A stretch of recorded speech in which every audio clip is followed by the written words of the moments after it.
Hey guys, how's it going? Thanks for joining me for another Moving in Movember vlog. Look, I didn't post anything over the weekend. I only really went for a really big walk, like 10k walk, but I didn't include that in my logs for the kilometres that I'm logging for Movember. Simply because it was just a really enjoyable walk. There was no pain. I wasn't in any deep sweat. I got to listen to some podcasts, so it kind of felt like I'd be cheating if I included it. But look, last week I'm really happy with my result. Clocked up 21 kilometres last week in the first week. I've started this week with a bit of a bang, so I did 5.6 kilometres yesterday, which I'm really pleased with. I found that running in the evenings is certainly much better for me, after I've finished work and I've done my whole day. Millie's gone to bed, and I don't have to worry about time too much. I can just go out there and run and take it all in, and as long as it takes is as long as it takes. So yesterday was good. I listened to the Joe Rogan podcast with Snoop Dogg, which was really interesting. There's some really cool stories on there. So whether you're a big fan of Joe Rogan, whether you're a big fan of Snoop Dogg, I don't really think it matters too much. I think the podcast would still be a good listen for anybody that's got some spare time in their day. Look, I guess when it comes to topics to talk about and, trying to get, obviously my intention is to try to get people to open up and be vulnerable and feel comfortable in sharing stories that make them feel uncomfortable in sharing at the moment. And I've been really trying to think of what to share, and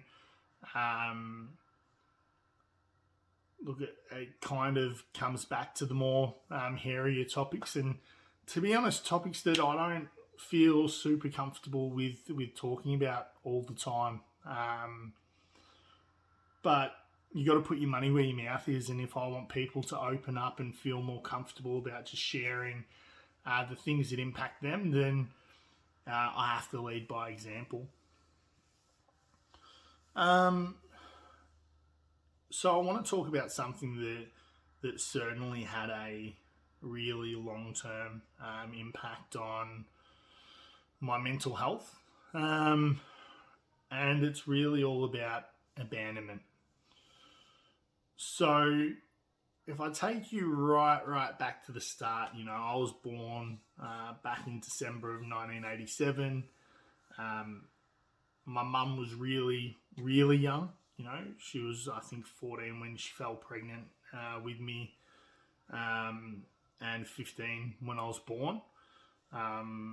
So, still pretty much a kid herself. And, my dad, or who I believe to be my dad, left really early. He just, I don't know if it was a responsibility thing. I don't know. I don't really know the reasons, but, I know that by the time I was 3, he was out of the picture completely. And I haven't had a conversation with him since. So, I'm 33 now.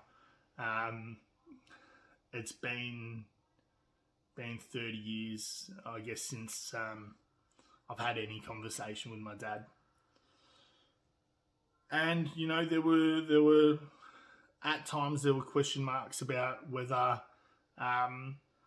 this guy definitely was my dad, despite the amount of people that used to come up to me in the street and say, "Oh, you're so-and-so's son, aren't you? You look just like him," or, "You're so-and-so's son, I can tell by your eyes." So, as much as I believe that this person is my dad, there's still some question marks. And one of the reasons why is because I remember at a young age, my mum actually taking me down to the prison. And she was visiting a bloke named Billy. I can vaguely remember kind of what he looks like. But at that point in time, I was led to believe that this guy that I was visiting in prison was my father as well. And anybody that I guess was around when I was a young kid is assured me that wasn't the case. Everybody's like, no, that's outrageous. This guy wasn't your dad. And I don't, whether it's unfortunate or fortunate, I don't know. But this guy, Billy, passed away in jail from my understanding. So never really got to have another conversation with him to kind of question why that's what I was led to believe.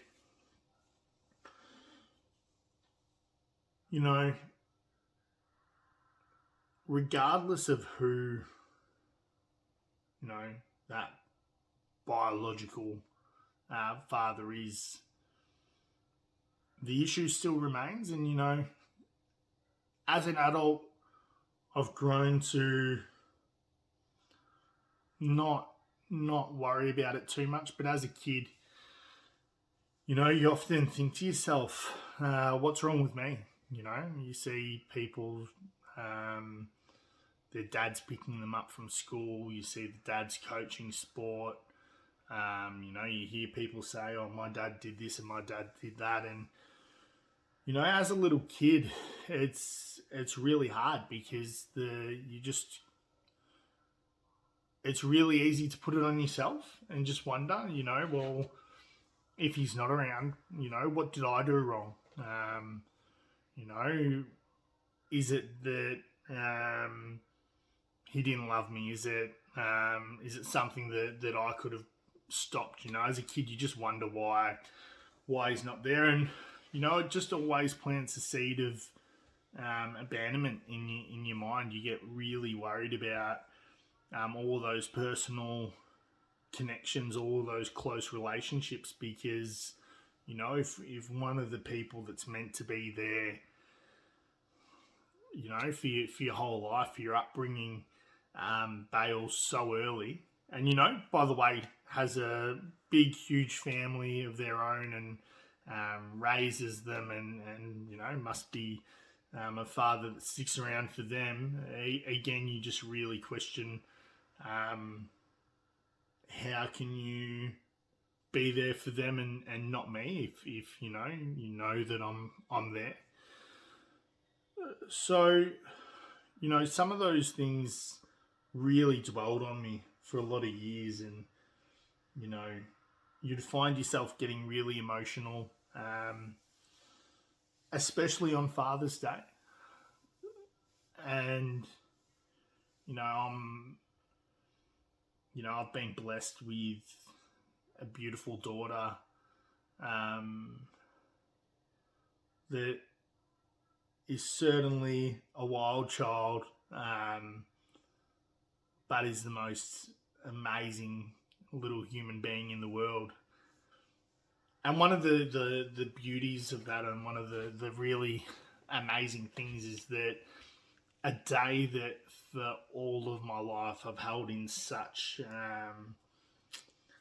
a horrible way that for most of my life, to be honest, I really preferred to just imagine that Father's Day didn't exist. And luckily now it's one of the greatest days that is on the calendar, because it changes. You, regardless of what has happened, you get an opportunity to create a life that's far different to the one that you experienced. But also, you get to sort of put the past behind you and celebrate what's important to you now. Does that mean that those thoughts of abandonment, the sadness that comes with that, goes away? No, certainly not. Again, I've spoken about it before. You don't stop feeling things. You just get better at managing them and dealing with them. But I think it's really important that we all realize that you don't have to be a dad or a mum to leave people with a feeling of abandonment. All of us are really important to somebody. There's nobody that isn't important to somebody. And in this day and age of, communicating through Facebook and Instagram and YouTube and TikTok and all these different ways and text message, it's really easy to abandon those actual meaningful relationships. So if there's one thing, that I want to leave people with, it is take care of the relationships you have. Consider how somebody else may feel if you haven't been in contact for a long time, or, if you've had a really petty fight about something and, it's broken up a relationship. It's not worth it, because you never want to wish those feelings of abandonment upon anybody, especially if you don't know what other stuff they're going through in the day-to-day. And look, again, the reason I'm sharing all this is in the hope that it encourages even one person that wouldn't have spoken up before about how they're feeling to just stand up and let it out. Keeping these things in is never good. And to be honest, I was really afraid of sharing this, and there's some other stuff that I'll share over the next couple of weeks that, it absolutely scares the shit out of me to talk about, because it brings up feelings that maybe I've trapped really deep inside. But no matter how scary it feels at the start, I actually feel a little bit of freedom by just sharing it with everybody. Anybody can watch this. And, if it reaches at least one person and makes a difference to their lives, then, ultimate success. That's fantastic. So look, thanks for joining me again. I'm about to go for my run again now. So if you see this madman running around Aspendale Gardens with this horrible mullet, yell out the window. Don't throw tomatoes at me. I know there's been a lot of break-ins around this area. So, it's just because I'm wearing a hoodie and I've got a mullet doesn't mean I'm a crook, so don't call the cops. But yeah, thanks for joining me, guys. Cheers.